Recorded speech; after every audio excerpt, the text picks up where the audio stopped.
Pero hay mucha gente que le cuesta pensar en términos de libertad. Yes.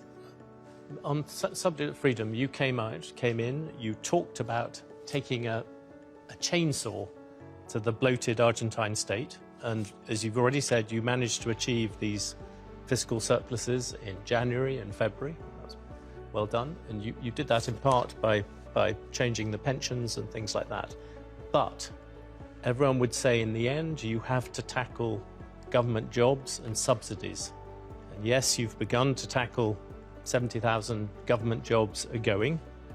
But my question for you is, when are you going to deal with subsidies? At the moment, energy and transport, these are areas where Argentines get a fantastic deal from the state.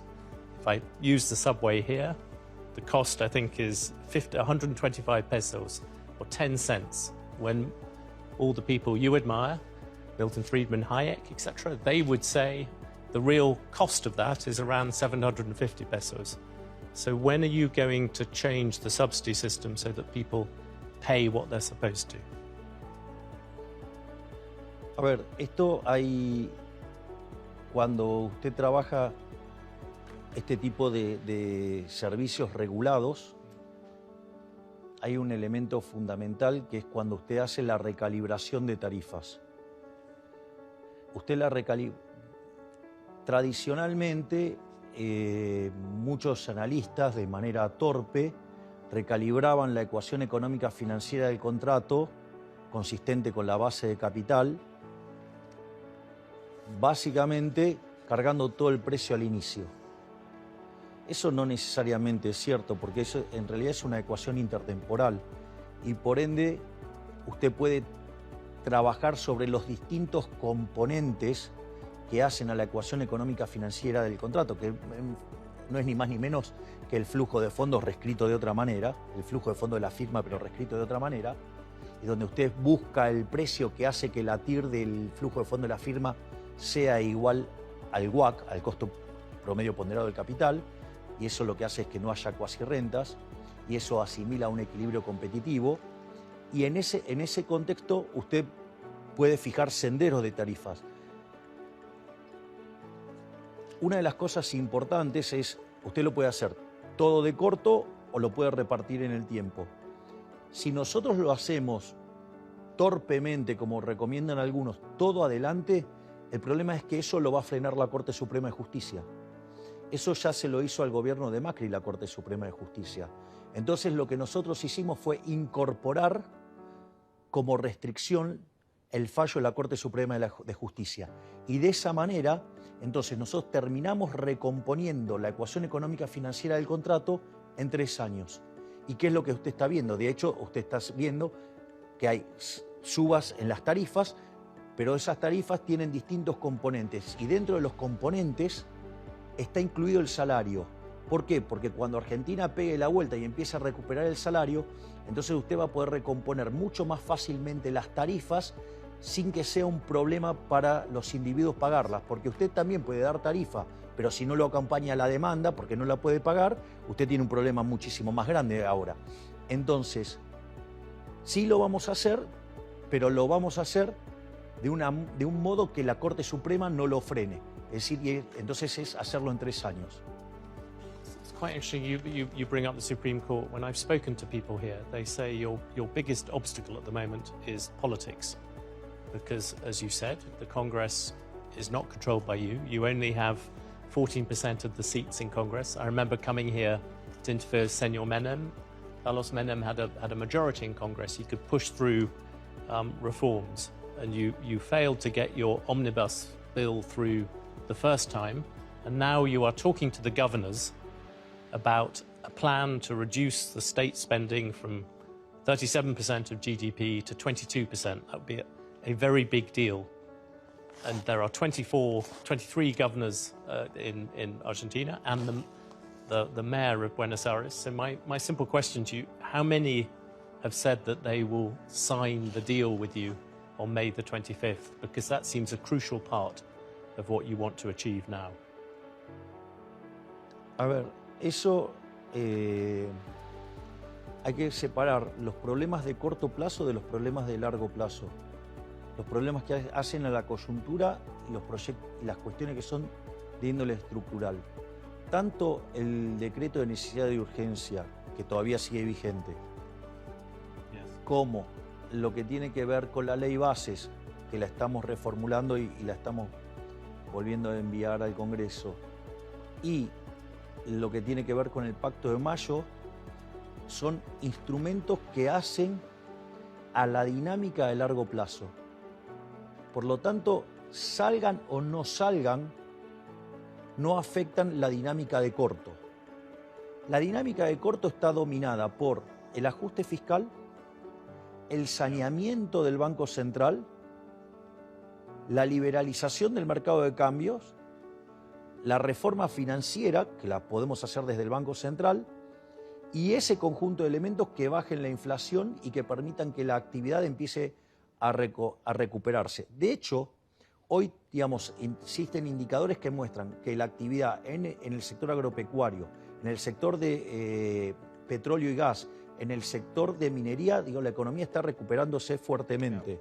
Es decir, hay indicadores de que Argentina podría hacer un rebote muy fuerte. Si eso además permite recomponer la demanda de dinero y bajar más rápido lo que tiene que ver con los pasivos remunerados, más cerca está la apertura del cepo. Y eso lo que va a permitir es que la economía acelere mucho más la tasa de expansión. Y como Argentina es una economía que está muy descapitalizada después de 20 años de populismo salvaje, quiere decir que nosotros podemos lograr crecimiento genuino aún sin hacer las reformas. Entonces, esto nos permitiría en el 2025 llegar con una tasa de inflación muy baja, con una economía expandiéndose muy fuertemente, y eso nos permitiría conseguir resultados electorales verdaderamente impresionantes que nos permitirían tener un Congreso que acompañe estas reformas. Y le voy a decir más, el 11 de diciembre del 2025 no solo voy a estar enviando las reformas que no me permitan pasar ahora, sino que además, porque son 1000 reformas estructurales, es el programa más ambicioso de la historia de la humanidad también, sino que además voy a mandar las 3000 que tengo pendientes. Es decir, nosotros vamos a transformar la economía argentina. Con las 1000 primeras reformas estructurales que nosotros enviamos, en términos de libertad económica, Argentina hubiera pasado a convertirse en un país como Alemania. O sea, y hubiéramos entrado en ese sendero que nos hubiera hecho llegar a ser en 20 años una economía como Alemania. Pero ese no es mi objetivo final. Mi objetivo final es tener niveles de libertad económica como los de Irlanda y terminar siendo un país que hoy tiene un PBI per cápita 50% mayor que el de propio Estados Unidos. Por lo tanto, ese es mi modelo y ya le digo, todas las reformas que ahora no me dejen pasar, las voy a pasar a partir del 11 de diciembre del 25 y las 3000 que tenemos pendientes también. Y le digo más, y seguimos trabajando en hacer más reformas. So really the biggest reforms could come after you get a majority in the midterms. Exactamente, exactamente, de modo tal que la política no pueda bloquear las reformas estructurales, porque esto es muy importante. Tiene dos dimensiones. Nosotros es la primera vez, por ejemplo, el decreto de necesidad de urgencia, que nunca a un presidente se lo rechazaron. A pesar de que cercenaban libertades individuales, que atacaban la propiedad privada y demás cuestiones aberrantes, nosotros, tanto el decreto de necesidad de urgencia como el caso de la ley bases, son instrumentos que dan más libertad a los ciudadanos, que hace que los mercados las estructuras de mercado sean más promercado, o sea, sean más competitivas, y además elimina robos de la política. Claro, esto último es gravísimo. La política no quiso dejar de robar. Es decir, la política antepone sus intereses de casta por encima de los que necesita el país. Bueno, entonces, en un sistema democrático, el sistema se va reciclando. Entonces, ¿qué es lo maravilloso de lo que ha hecho, por ejemplo, la política con la ley base? Quedaron en evidencia, principio de revelación. Digamos, hay un montón de temas que la gente no sabía ni qué era, y hoy la gente sabe que los fondos fiduciarios los políticos los usan para robar. O, por ejemplo, digamos, cómo los senadores que votaron en contra quedaron expuestos en contra de la sociedad. Bueno, a mí me parece que esas cosas son fabulosas, porque si yo le hubiera dicho ex ante que a 2 meses de asumir nosotros íbamos a lograr coordinar todo el espectro político y separarlo ideológicamente, usted me hubiera dicho que era imposible. Y sin embargo lo estamos haciendo. Y también me dijeron que era imposible hacer un ajuste como el que estamos haciendo, porque dijeron que no iba a ser uno de más de un punto del PBI. Hicimos el ajuste fiscal de 6 y 6 en el Banco Central. Entonces, digo, mientras que están los que meditan y creen que las cosas son imposibles, ¿sabe qué? Yo me dedico a hacerlas. Can I ask you about inflation? Because it strikes me, yes, you are in a position where your politics, you may have to wait to 2025, but you have this issue with inflation that it went up to 26%, as you said, and now it's down to 13% a month. One issue for you is that if you do things like release capital controls, if you get rid of those subsidies, then inflation may go up in the short term. You may be doing the right thing in the long term, but inflation would go up in the short term. And inflation is the thing that you have promised Argentines you will keep low. Is that another reason for delaying? Yo no veo por qué, digamos, abrir el mercado, digamos, lo que genera la inflación es que, digo, yo no tenga todavía saneado el Banco Central.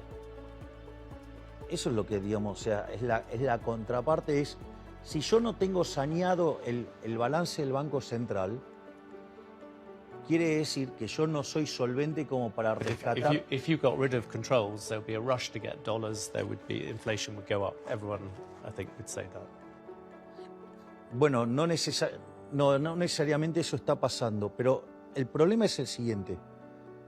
Yo para hacer eso primero tengo que sanear el Banco Central. Porque es importante entender esto, porque cuando usted tiene el Banco Central quebrado, es decir, donde los pasivos monetarios superan a los activos que tiene el Banco Central, eso se corrige con un nivel de precio más alto tal que usted licúe sus pasivos monetarios. Cuanto usted más quebrado está, el nivel de precios de largo plazo es más alto.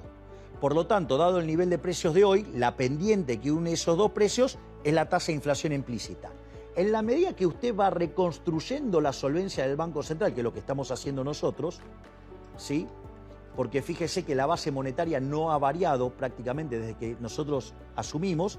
Sin embargo, a pesar de los puts que dejó el gobierno anterior, a pesar de los pasivos remunerados y a pesar de haber comprado cerca de 12.000 millones de dólares, lo que hemos esterilizado vía BOPREAL y vía lo que tiene que ver con el superávit fiscal, o sea, por la vía fiscal, hizo que la base monetaria no cambiara. Entonces, ¿qué pasa? Nosotros estamos saneando el balance del Banco Central y cuanto saneamos el Banco Central, el nivel de precios de largo plazo se va achicando, porque le estamos achicando la escala nominal a la economía.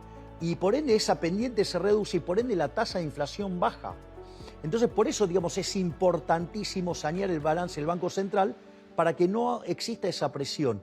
Entonces, una vez que nosotros logramos eso y que hacemos la reforma financiera para que no exista la posibilidad de tener que emitir redescuentos, porque la reforma financiera tiene que ir a un sistema de banca libre y que esté integrado con el mercado de capitales, de modo tal que no haya corridas y que todos los desequilibrios se limpien vía precios.